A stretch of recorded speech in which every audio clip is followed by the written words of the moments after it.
that our shirts are top tier? They're good shirts. They're good shirts. But forget about what our shirts. Let's talk about what's actually top tier. Both of these players to the north, Karna versus Phenom.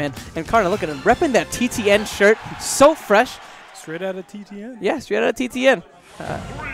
Huge props. Phenom is somebody who, in my eyes, has been plagued with the second place curse. He's come so close to winning so many Shockwaves, but he's never been able to have one under the belt.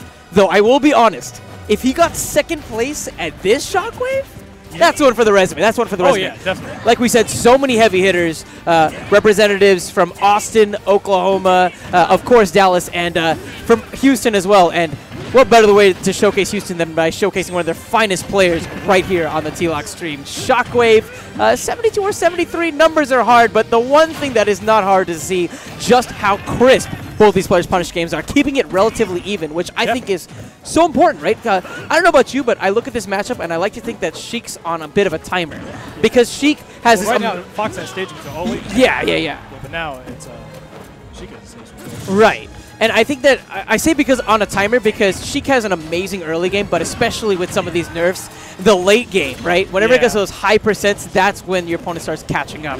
So for Karna, he has the lead, but he needs to take the stock, I feel, very quickly. He has to make the most of Fox's lightweight, land one of those really good bouncing fishes, a well-placed back air, something like that. But right there, Phenom. Follow-up of smash. Exactly, and that's what we're talking about. Phenom has a consistent combo game, as well as those consistent finishers at the end, and that just might give him the upper hand in this matchup.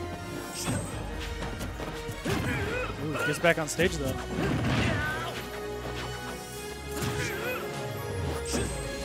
Now Phenom at the ledge. Applying very good pressure. Oh, yeah. Oh, when he tries to get him with bouncing fish. Went a little too low. This is the issue. A lot of the 50-50 has kind of been mitigated with this most recent patch, but right there trying to find the air dodge read, but just a touch short instead.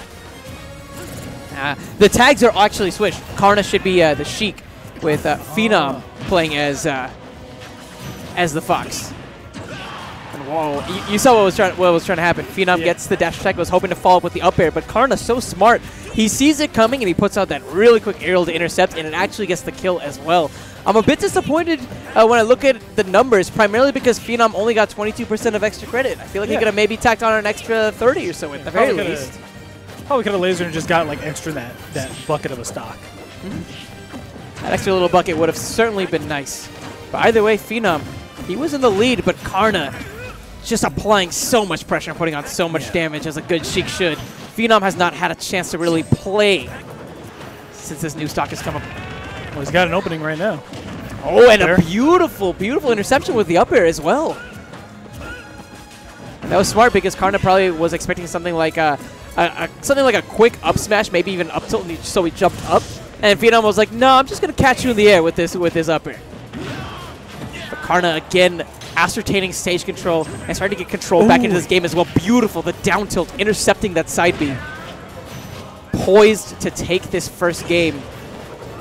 It's going to be all about how he's going to be able to finish. How can he mitigate that lack of a 50-50? And that's why he's going for these bouncing fishes, trying to get those reads on point. Phenom struggling at this point to stay alive, but we've seen he can come back, and he has a great end game as well. Especially with Fox's strength. If he gets a follow-up with enough smash, he might be able to actually take it with this amount of range. A win here would be massive. But Karna. And that was such a beautiful way to just punish that overshot aerial. I believe he perfect shielded the incoming aerial and then did basically like a turnaround F smash. Yeah. Like as far as out of shield options go, pretty good. Pretty good. Yeah.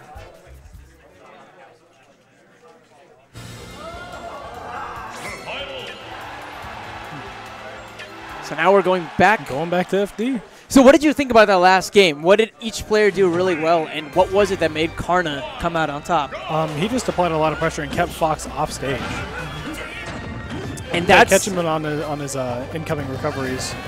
Yeah, and whenever he was on stage, he definitely got the grabbing and just kept throwing him right off stage, keeping Phenom on the defensive. Right. And we're seeing even right now, Phenom, whenever he has some footing, when he has some ground to work with, that's when we see some great punishes from the man. But you're right, what Karna did an amazing job of in that last game, especially in that last stock, was just consistently keeping him off stage, and he's going with that similar game plan now. I like the idea of just constantly maintaining stage control, but I'd be happy to see some challenges from Karna every once in a while as well. Try to snuff out that recovery before it even happens. I think Karna's trying to play like really on point right now, considering how far he is. That's right. How many people came here? 130, right? 130 folks. He's definitely aiming to take it all. And in a great spot to do so as well. Phenom getting the dash attack and tried to find the follow-up. At least gets the grab, and Karna forces you to do the bouncing fish. But Phenom, I think he missed the turnaround for that pivot up for the up tilt. Attempting to scoop up Karna. But he has scooped back his way into this game.